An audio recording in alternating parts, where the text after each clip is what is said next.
আজকের একমাত্র ম্যাচে গুয়াহাটিয়া বর্ষাপাড়া ক্রিকেট স্টেডিয়ামে কলকাতা নাইট রাইডার্স এবং রাজস্থান রয়্যালসের মধ্য দিয়ে 2025-এর একটি গুরুত্বপূর্ণ ম্যাচ অনুষ্ঠিত হতে যাচ্ছে। এই ম্যাচের পূর্বে তাদের প্রস্তুতি এবং কৌশল বিবেচনা করলে কলকাতা নাইট রাইডার্স কেকেআর তাদের প্রথম ম্যাচে রয়্যাল চ্যালেঞ্জার্স বেঙ্গালুরুর বিপক্ষে খেলে এবং প্রথম ম্যাচে তারা পরাজয় মেনে নেয়।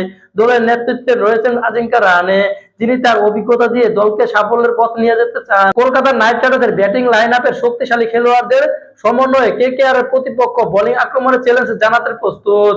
অন্যদিকে রাজস্থান রয়্যালস তাদের প্রথম ম্যাচে সানরাইজার্স হায়দ্রাবাদের বিপক্ষে খেলেছেন এবং বিশাল এক ব্যবধানে হেরেছেন তারা। দলের অধিনায়কত্ব করেছিলেন রিয়ান পরাগ, কারণ সঞ্জু স্যামসন পরিপূর্ণ ফিট নন। ব্যাটিং লাইন আপে জস বাটলারের অনুপস্থিতি দলের জন্য অনেক চ্যালেঞ্জ হতে পারে, তবে বোলিং বিভাগে জোরফা আর্চার এবং ওয়ানেন্দু হাসানাঙ্গা খেলার উপস্থিতি রয়েছেন এবং তারা বর্তমানে ফর্মে রয়েছেন। তারা দুর্দান্ত পারফরমেন্স করবেন কলকাতার বিরুদ্ধে। এই খেলার পূর্বে পিচ ও আবহাওয়া নিবেদন করলে গুয়াহাটি বর্ষাপাড়া স্টেডিয়াম পিচ অসাধারণ ব্যাটসম্যানের জন্য সহায়তা করবে, তবে স্পিন বোলাররাও এখানে সুবিধা পেতে পারেন।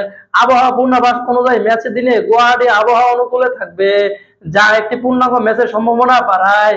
মুখোমুখি পরিসংখ্যান: কলকাতা নাইট রাইডার্স এবং রাজস্থান রয়্যালস ইতিপূর্বে যতবার মুখোমুখি হয়েছেন আইপিএল এ কেকেআর এবং রাজস্থান রয়্যালস এর মধ্যে অতীতে যত ম্যাচ অনুষ্ঠিত হয়েছে তাদের পরিসংখ্যান অনুযায়ী দুই দলই সমান প্রতিদ্বন্দ্বিতায় রয়েছে।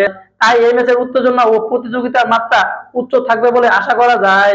প্রত্যাশিত ফলাফল: দুই দলই অনেক শক্তিশালী এবং ফেভারিট হয়ে এসেছেন এবারের আইপিএল এ। কলকাতা নাইট রাইডার্সের ব্যাটিং শক্তি এবং রাজস্থান রয়্যালসের বোলিং আক্রমণের মধ্যে লড়াই চলবে এবং ফলাফল নির্ধারিত হবে গুরুত্বপূর্ণ ভূমিকা পালনের উপর।